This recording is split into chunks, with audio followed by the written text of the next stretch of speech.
But in terms of looking for funding and trying to put things in place, many people in the province have been doing this with their children with special services at home funding.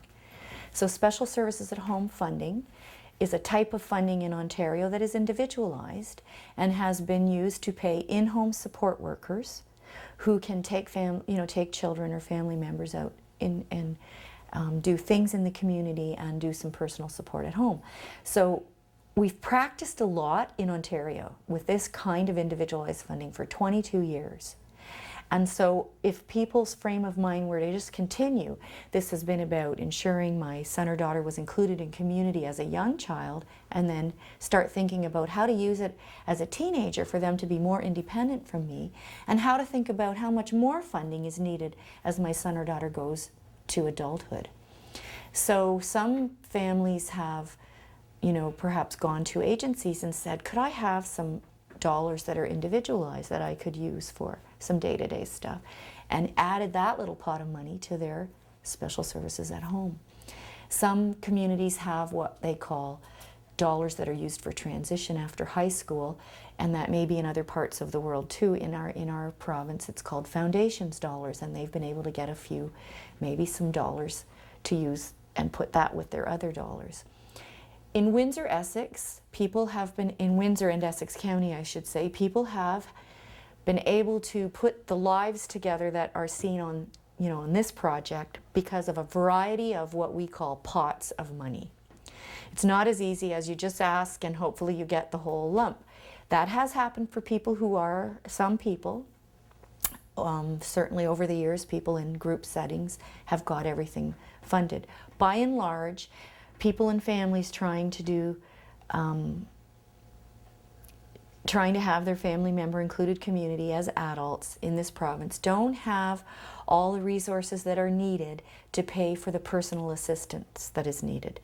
By and large, the resources aren't there to completely support people, but people are making the best of it by trying to put together different pots of money. So special services at home is one pot of money.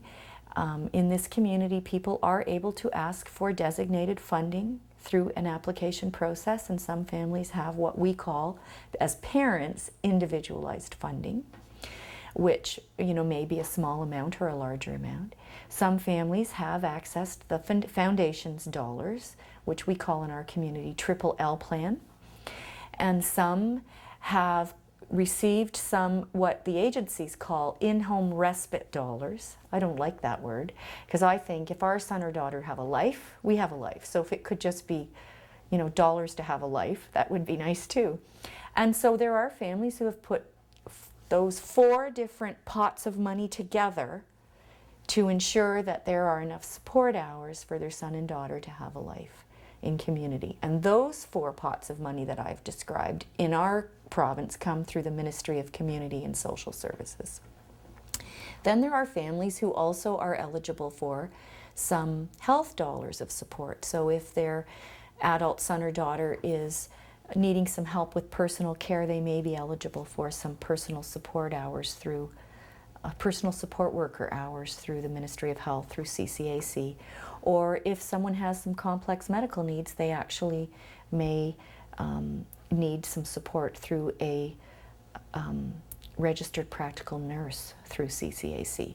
So then there are families trying to blend the Ministry of Community and Social Service dollars, which are typically used, yes, for personal care, but also for community involvement, and health dollars to help with the insurance of good health and prevention, and doing their best to put it all together in one package to make life look like life should look.